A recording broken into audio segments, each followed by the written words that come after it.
Hora de falar sobre o fim de semana perfeito para o Corinthians do ponto de vista esportivo. Dentro de campo, no Campeonato Brasileiro, tudo saiu como exatamente o corintiano gostaria. Primeiro pela vitória contra o Fluminense fora de casa 1-0 no Maracanã. Resultado que permitiu ao Timão pular para a nona colocação ganhando 3 posições.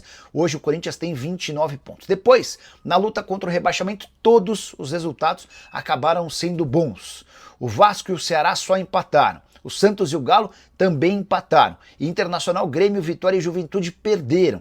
Com essa combinação de resultados, dá para dizer que o Corinthians praticamente se viu livre da zona do rebaixamento. Hoje a distância para o Z4 é de 7 pontos, o que permite ao Corinthians já começar a olhar para a parte de cima da tabela, sonhando com vaga em Libertadores da América. Especialmente porque o próximo jogo é fora de casa contra o lanterna do Campeonato Brasileiro, o Sport.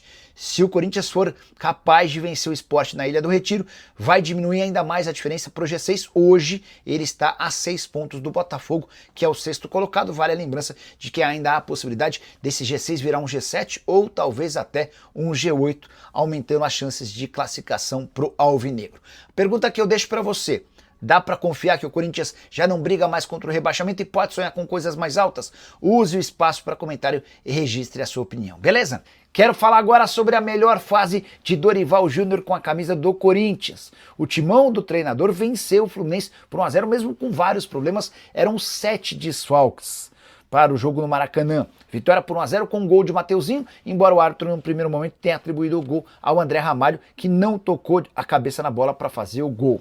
Esse resultado faz com que o Timão se distancie cada vez mais da zona do rebaixamento. Hoje, o Corinthians é o 9º colocado com 29 pontos, 7 de vantagem em relação ao Vitória, que abre o Z4.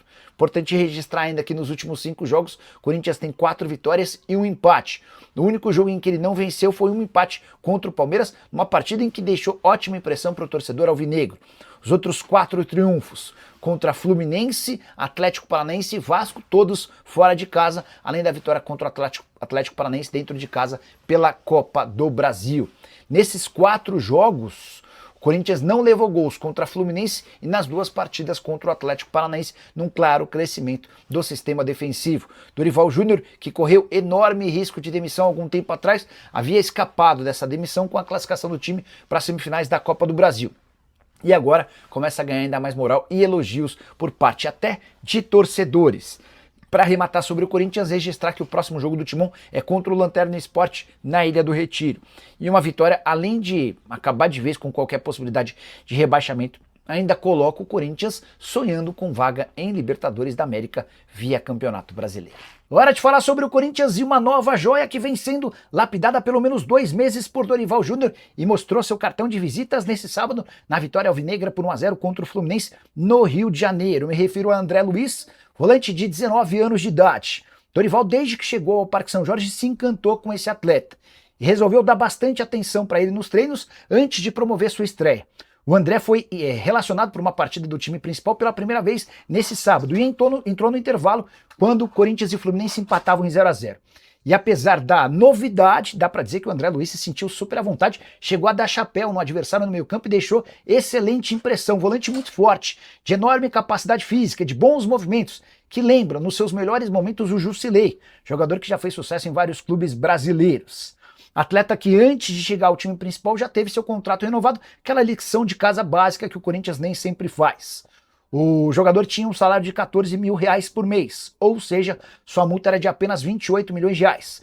Antes de promovê-lo ao time de cima e dar a chance da estreia, o André Luiz passou a ganhar R$56 mil mensais, que fazem com que sua multa rescisória em território brasileiro seja de R$112 milhões. Já a multa para o exterior é de R$600 milhões. E a tendência é que Dorival Júnior continue dando espaços e mais moral para o André Luiz para que ele se torne uma opção importantíssima dentro desse elenco, garantindo uma venda futura das melhores. Só para registrar outro ponto curioso.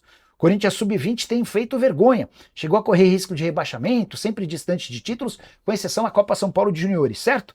Pois esse time Sub-20 que não conseguiu engrenar e que foi alvo de muitas dúvidas e até de investigações policiais por conta da contratação de vários atletas, tem garantido cada vez mais jogadores no time de cima. Guinegão é o grande expoente, mas Kaique, Dieguinho e Bahia também se juntam ao André Luiz nessa relação de jogadores que vão engrossando o elenco principal.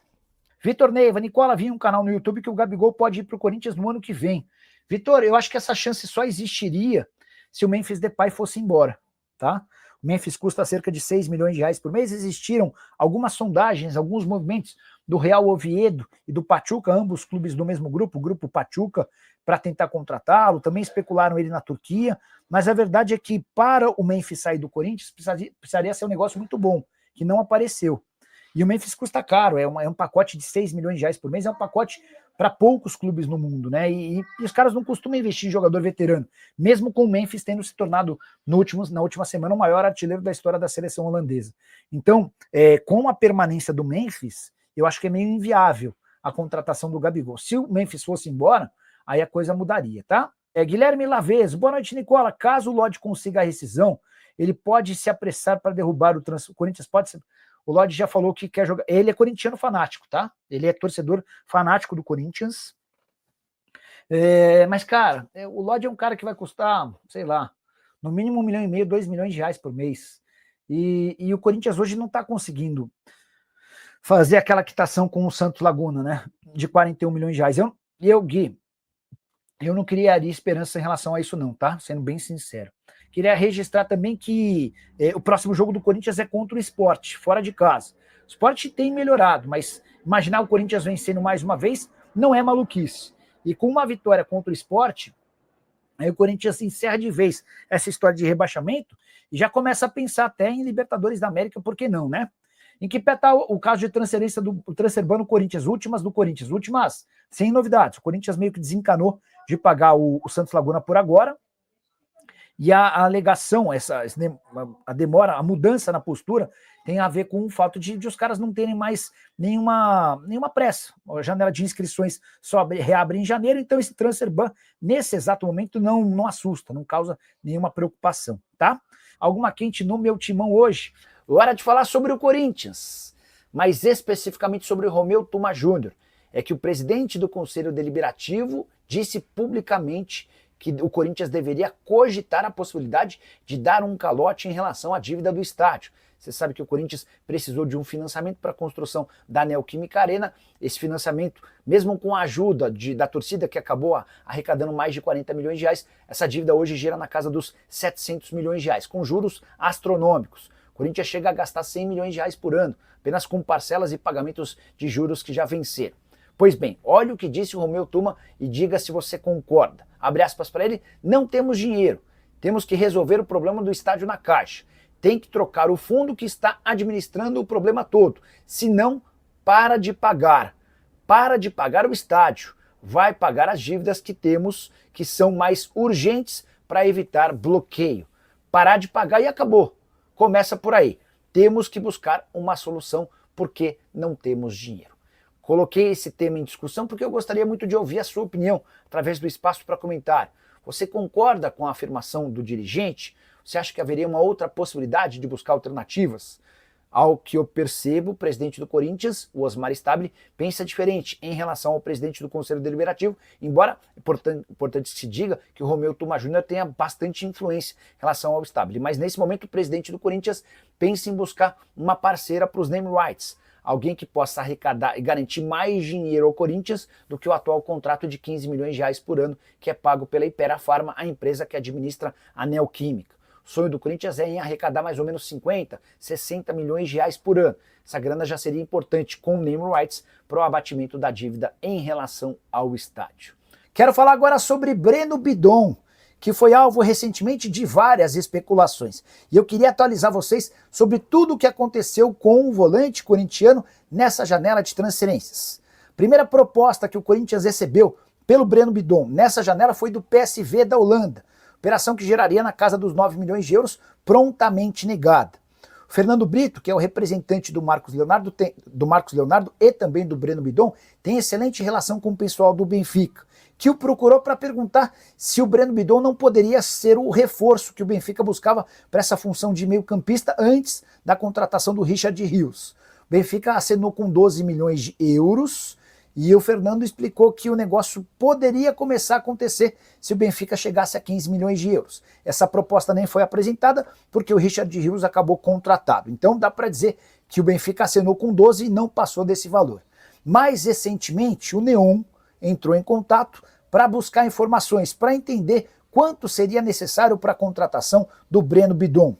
E a expectativa do pessoal do Fundo de Investimento Público da Arábia Saudita é de que o negócio pudesse sair na casa dos 10, 11, 12 milhões de euros, levando em consideração alguns outros negócios, como por exemplo o do Matheus Gonçalves, joia do Flamengo comprada para o Al-Ahly por 8 milhões de euros.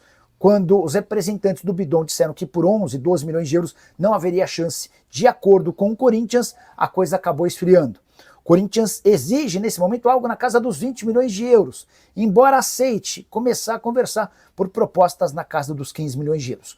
Como restam poucas janelas de transferências abertas, a da Arábia Saudita, por exemplo, se encerra nessa quarta-feira, a tendência é que o Bidon permaneça no clube, jogador que é super monitorado há muito tempo por clubes grandes, mas que ainda precisa explodir como protagonista do Corinthians para assegurar essa enorme vinda. E você, acha que o Bidon vale quanto? Já usa o espaço para comentário para registrar sua opinião. Só não esquece de deixar like, de se inscrever no canal. Fala pessoal, estamos aí com atualizações importantes do Corinthians.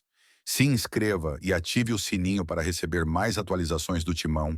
Deixe seu like, que é muito importante para o crescimento do canal. Utilize o espaço aqui embaixo para registrar sua opinião. Ficamos por aqui com mais esse giro de notícias. Um abraço e até o próximo vídeo.